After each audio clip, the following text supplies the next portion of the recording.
Voilà quelques années, des princes, des rois et l'empereur ont en effet dilapidé en guerre, les uns contre les autres, des biens si considérables qu'ils ne peuvent eux-mêmes pas les évaluer.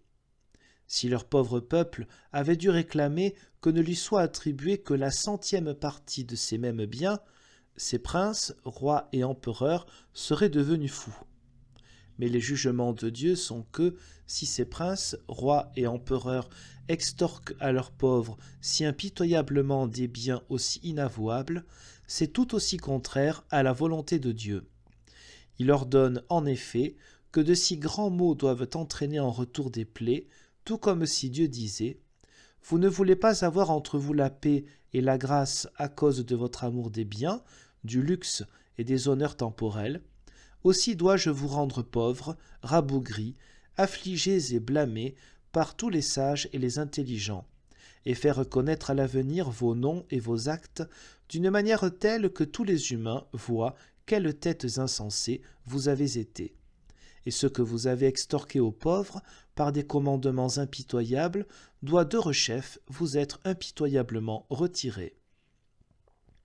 Ceux qui ne traitent pas le peuple qui leur est confié comme des humains, mais comme du bétail, et même pire que du bétail, je passe sous silence qu'ils ont ce peuple pour frère, puisqu'ils ont part avec eux à une même foi, un même baptême et un même Dieu, référence à Éphésiens 4, 5, ils se persuadent eux-mêmes, à l'aide de leurs érudits hypocrites, que tout leur appartient dans le périmètre de leur territoire, et ils pillent par conséquent sans retenue, outragent violemment les honnêtes gens, les femmes et les enfants, et battent à mort quand on ne consent pas à leurs caprices.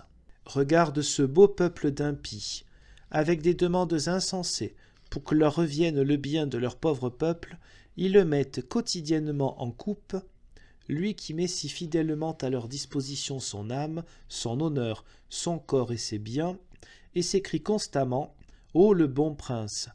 bien que ce prince soit un vaurien. Ne prends pas cela pour toi, brave homme.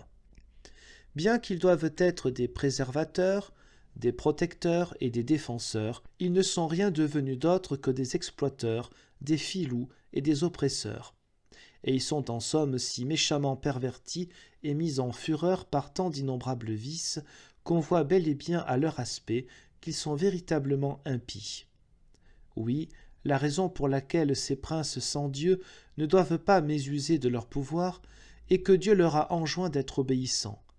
Ils entendent bien que la raison pour laquelle Dieu leur enjoint d'être obéissants est qu'ils tiennent le glaive à la place de Dieu pour punir les méchants et non au détriment des bons, pour protéger les braves et non pour les effrayer.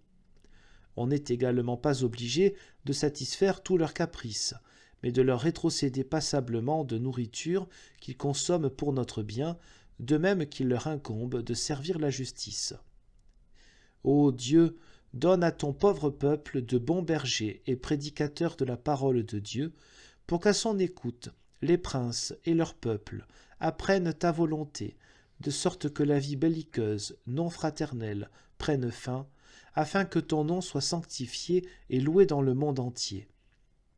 Les princes qui croient en ta parole, préserve-les et fortifie-les pour qu'ils s'opposent au garnement antichrétien. Éclaire les incroyants et donne-leur l'intelligence de te reconnaître et de se connaître eux-mêmes. Prends-leur leur cœur tyrannique et donne-leur un cœur et un moral qui te craignent et soient amicaux et aimants. Mais comme tu veux en même temps préserver leur prestance, nous admettons bien que tu veux, eux et nous punir ensemble et les uns par les autres. Aussi accorde à tes fidèles, ô Seigneur, la grâce de ne pas abandonner ta parole. Et bien que le corps doive souffrir, que personne pourtant ne puisse nuire à l'âme si elle est immuable dans la foi. Ta parole aura toujours le dessus, même si beaucoup doivent souffrir pour cela. Il semble que doivent prévaloir ceci, les princes s'insurgent contre le Seigneur et contre son Fils parfumé et roi 1, Psaume 2, verset 2. Accorde-nous, Seigneur, de briser leurs joues et de vaincre par ta seule parole. Amen.